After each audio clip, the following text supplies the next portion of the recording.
I'm going to be giving a speech today about suburban sprawl, its causes and effects. Suburban sprawl is quickly converting America's landscapes into developed lots and is affecting both humans and wildlife. So I have a question for you guys. How far do you drive to work every day? How far do you drive to the grocery store every day when you need to get groceries or go to the doctor or visit friends and family? Or as we say in the country, how many minutes is it to town?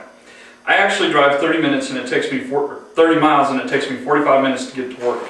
That's because I live in rural Grady County by choice, and so I am actually part of suburban sprawl. I'm trying to live the American dream of space, privacy, and country living. So I have to consider, how do my choices affect myself and the land around me? Suburban sprawl is actually defined by the American Heritage Dictionary as the unplanned, uncontrolled spreading of urban development into areas adjoining the edge of the city.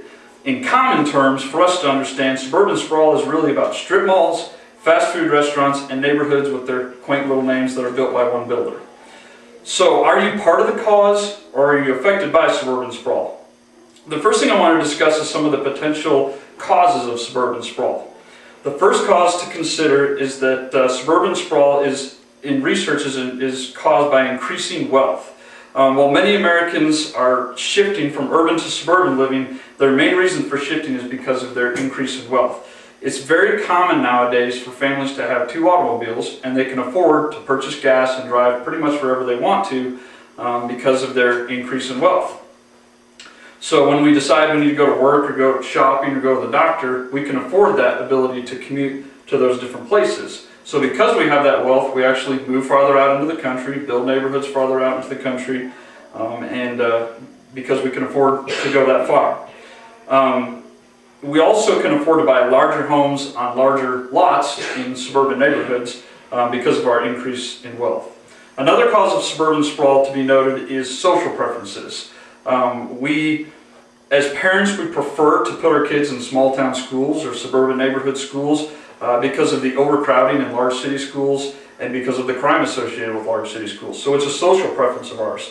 Also, we desire a more picturesque setting to live in, so we want to live out in the country with the picket fence and the big yard and everything like that. So the American dream to have a pretty home in the country away from all the hustle and bustle of the city is what's causing so many of us to move away from the large city. A third cause of suburban sprawl is our need for convenience. So as consumers, we're very driven by convenience, and we also want to have new things. And what that desire of convenience and desire to have new things pushes us to develop things like fast food chain restaurants and the big long strip malls with 10 different stores in them, and cookie cutter neighborhoods with quaint little names. So the question we have to ask ourselves is suburban sprawl a good or a bad trend for Americans? There are some positive and some negative effects that have been found in research about suburban sprawl. I'd like to first discuss the positive effects of suburban sprawl on people. Home ownership is much more easily obtained because of suburban sprawl. The cost of land is a lot higher within a city versus if you moved out to the country. So people tend to, the dream of buying a home is more easily found if they move to the country. Second of all, crime rates are much lower in suburban areas or country areas versus densely populated urban areas. So we want to try to move away from the center of the city because of the crime associated with it. Space, privacy, and quiet are all things that we want as humans, and so the farther we get away from the urban area, the easier it is for us to obtain that. On the flip side of that, there's some negative side effects of suburban sprawl. Suburban sprawl causes an increase in traffic. So the farther we have to drive to work, the more traffic there is associated with everybody trying to get to the city to work. So that's going to increase the risk for accidents, fatalities and accidents, the time that you spend on the highway. It also increases our use and dependency on fossil fuel. The farther we have to go to work, the more money we have to spend on gas. And because of that increasing wealth, we have the ability to do that, but we're also burning more fossil fuel, which increases demand for fossil fuel. And the third negative side effect that we see of suburban sprawl is it actually has been shown to cause obesity in people. People who live in large spread out areas and spend more time in their cars are actually more likely to gain weight. According to a study by Rob Stein in 2003, people who live in the most spread out areas spend fewer minutes each month walking, and so they actually weigh on average 6 pounds more than the average person who lives in the city. So it's something to take note of. Now, so there's cause and effects for humans as well, but the third thing I want to consider is the effect it has on wildlife. Suburban sprawl definitely affects wildlife and their habitat.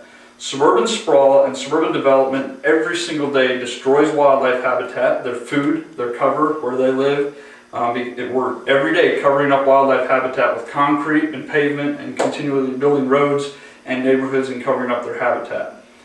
Something else to note is the risk for wildlife and vehicle collisions. According to AAA of Oklahoma, in 2011 there were 467 crashes reported involving deer, which actually caused 2 fatalities and 184 people were injured. So it's a cause and effect with both humans and with animals. So the more we spread out into rural areas to live, and the more we have to drive into the city, the more increase the chances that wildlife is killed, and that's just the deer statistics. Another notation on how it affects wildlife is suburban sprawl is continually blurring the lines between wildlife habitat and people's backyards. So you have this constant conflict of people trying to grow gardens, grow flowers, grow shrubs, and the deer and other wildlife come in there and they eat those plants, and they can be considered pests at that point. So people are irritated with the animals are irritated with people. So it's a constant conflict. Essentially, suburban sprawl fragments and removes natural habitat and landscapes that are used by wildlife. Some examples of this would be when creeks and streams are rerouted for a neighborhood. That takes away all sorts of habitat for wildlife that is used to depending on that stream. We cut prairie grass down. We remove natural watersheds. We fill them up so that ducks and geese no longer have a place to come in and land. We fill in low level and we remove brush so that we can build a neighborhood. So that's all removing wildlife habitat. So pretty much wildlife is negatively affected by suburban sprawl, even though Americans do see some benefit and some negative side effects. So in conclusion, I want to say that our population is growing very quickly. In an article by Hal Herring in Field and Stream called "We Need Our Public Lands Now More Than Ever," he states, "We live in the fastest growing developed nation on the planet. Since 1960, when we had 180 million people, we've grown to 315 million people, and before 2050 we'll make room for at least 89 million more people." So suburban sprawl is only going to grow and continue. It's going to continue affecting wildlife, it's going to continue affecting humans. So what can we do as a society, and more importantly as individuals, to combat the adverse side effects of suburban sprawl? Government policies such as sprawl reduction and growth boundaries are currently in trial stages in various areas of the country. So as an individual, I can choose to be more aware of my trips, how far I drive to do certain things, and even more importantly, the choices I make on my personal property. I can cut less grass in my backyard, be more accepting and encouraging of wildlife around me. I can become more involved in discussions about plan development and natural resource conservation and protection. Suburban sprawl is real, and we can be aware of its causes and effects as we look to the future of our great country.